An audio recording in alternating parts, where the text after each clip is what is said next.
Okay, glad to see people talking. We've got lots to cover, so I'm going to bring you back in.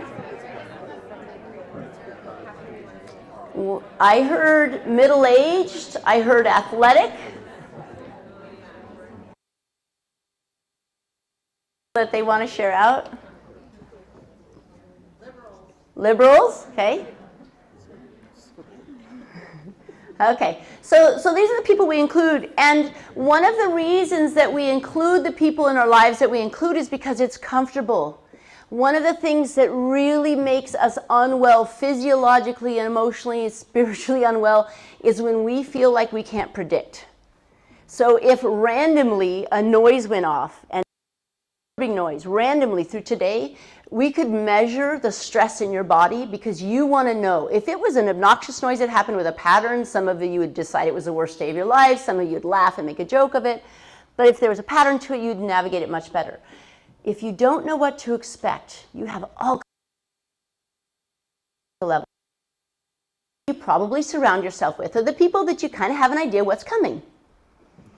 So when I work with somebody who is neurodiverse, and they just don't have that sort of what I call warm emotional connection. They walk and say, I want to go to this college. Thank you for that information. And as soon as they have what they need, they just walk out. They don't say goodbye, they say thank you.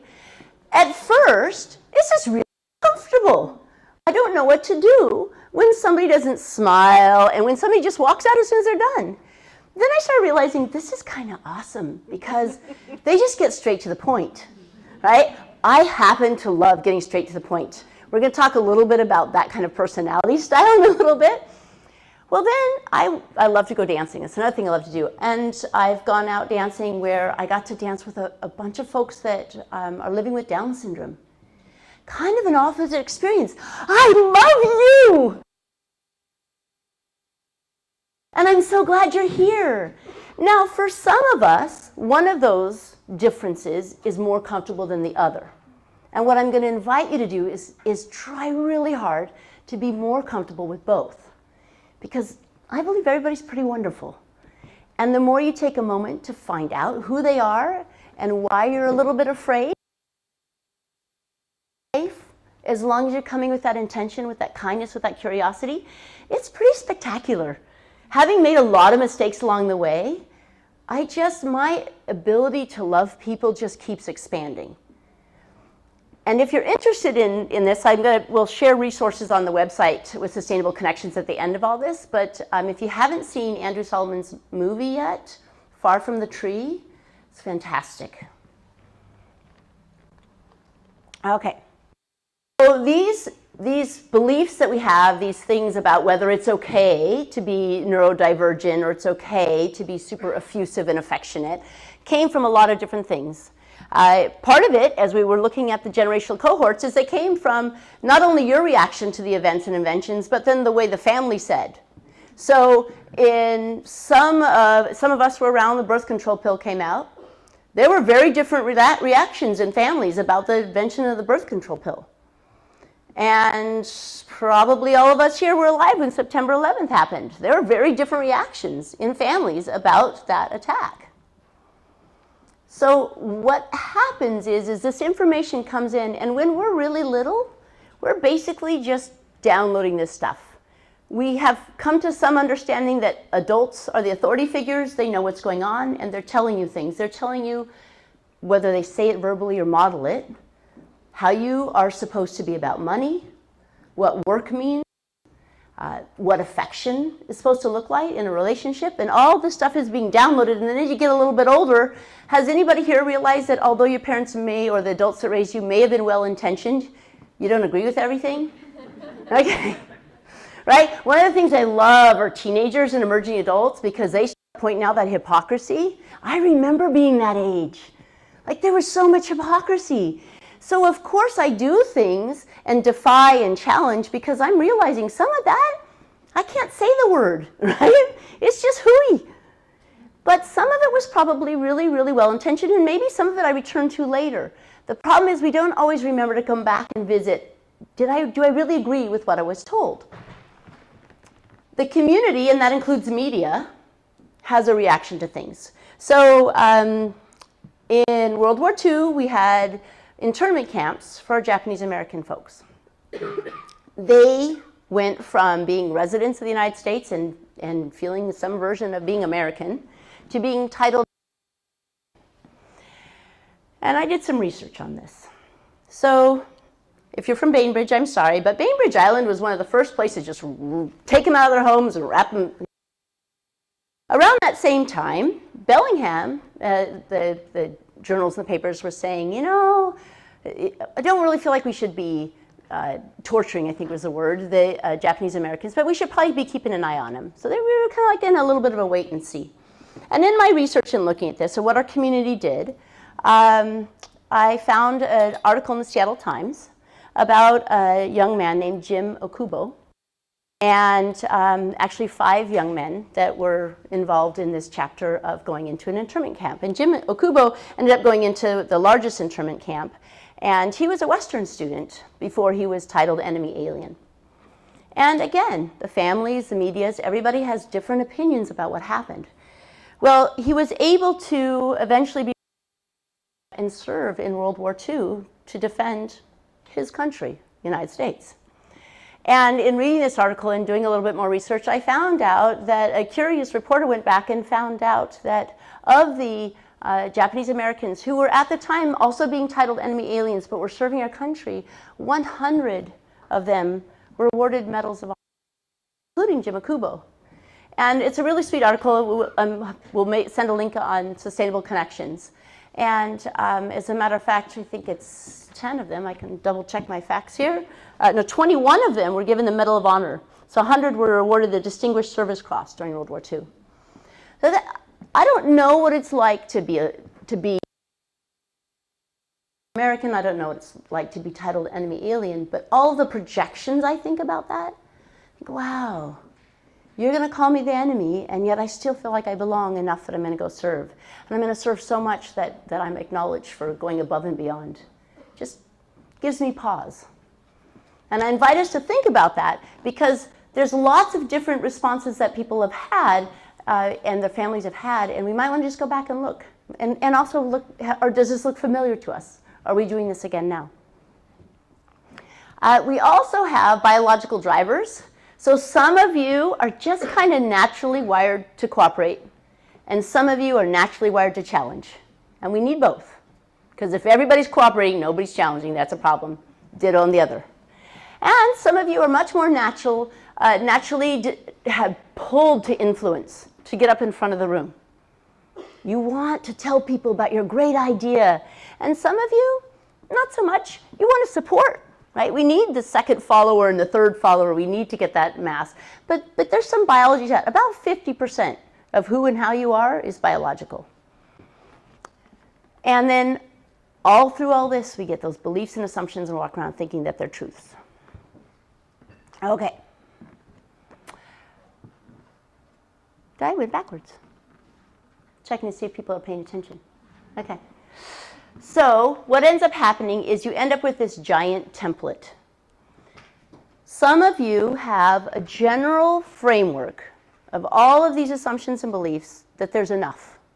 That if we all cooperate and we share, there's enough. If we look at this in a retail setting, you might go to Iowa in Bellingham, and you'll notice that if you want to buy a car, a whole lot of the car dealers are all right there.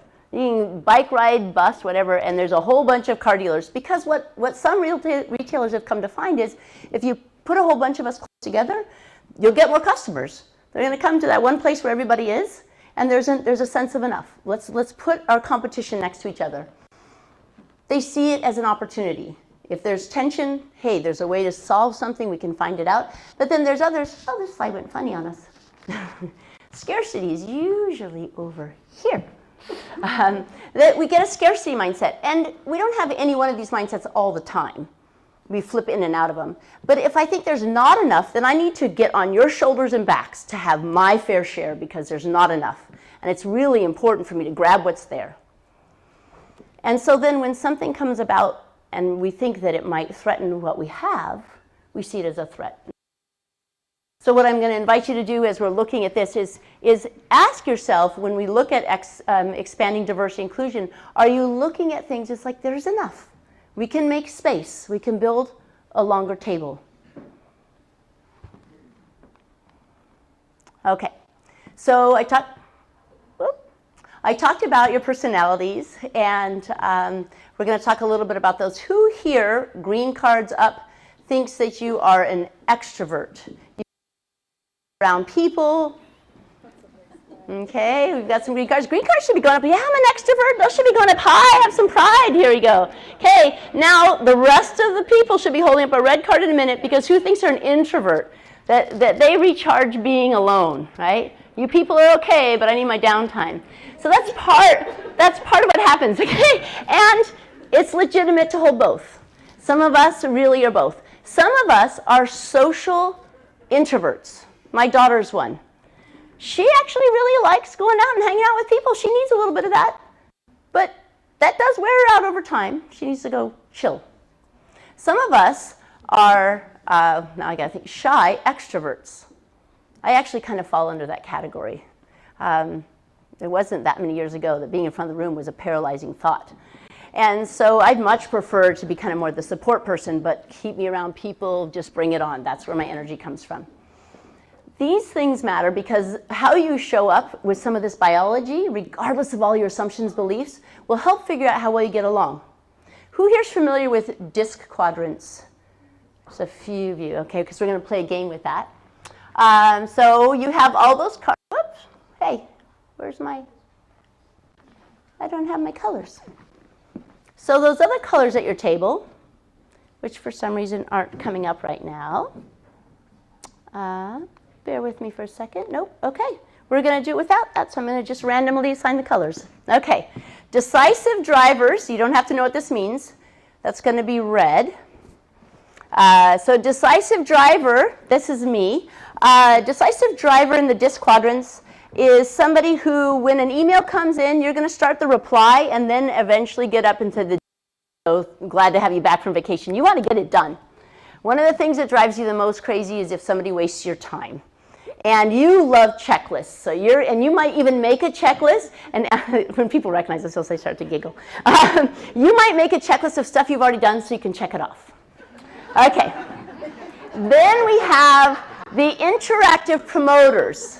Yellow. Let's make those guys yellow. Okay, the interactive promoters are the people who have the big ideas. They bring the energy. This is the person who plans the awesome party that's coming up. They might also plan the next party while somebody else is making that party happen. They're really creative. They love attention. You don't want to reject them. That's kind of can be a little tough. Let's see, their strength is they just bring a lot of innovation. Their weaknesses is their follow-through is not the best. So you probably have a really supportive person. Yes? Interactive promoters. So that's going to be yellow. So you're going to be hanging on to one of these cards in a minute. Okay. Let's see. So we did those two. Stabilizing supporter. Let's make them green, like the color of the nature. Stabilizing supporter, if you bring treats to your office, and you know when it's birthday time and you pass out the cards, you're probably a stabilizing supporter. You care about making sure, oh, we haven't heard from Sarah. Let's make sure Sarah has a turn. If you do that, if this is important to you, you're probably a stabilizing supporter. Okay, now we have our cautious analyzers. Those are the people who said, you betcha it matters that there's a 0.1 after that percentage, right? Your cautious analyzers are absolutely just enthralled with all the information available on the internet, right? Because there's so much data. The only thing better than that data is more data. What's a little hard for them, though, is making a decision. There's this analysis paralysis, because if I decide what kind of car to buy right now and more data comes later, uh-oh, I might have bought the wrong car. So making a decision can be really tough. Now, does everybody have a color that they think they could be for this exercise? No. Yes, okay, so let's see if I can remember this because it's supposed to pop up on my PowerPoint. So I think red, I decided was decisive driver. Green was stabilizing supporter. Yellow is interactive promoter. Who am I missing? Blue, thank you. Blue is our cautious analyzer. Yeah, because I thought kind of cool, like cold, blue. All very warm-hearted. Okay. Anybody say cool? I still don't know who I am. This is the default. You're not all one thing. Yes. You don't know who you are. Okay, you are going to find out in this exercise. In general, do we have an idea of who we are? Okay, so the thing is under stress and left to your own devices, there's just sort of a core you. And this person actually, this part of you, old people from the silent generation and the young whippersnappers, you'll be happy to be with people who aren't your color or your culture or even your ability. This tends to be your people. So this is the get up and move part of the exercise. I'm going to have red over here. I'm going to have yellow over here. Blue back there. Green back there. Yes. Yellow. Yellow is our interactive promoter. Really big idea people. They tend to do really well in front of the room, get crowds energized, be pretty big innovators.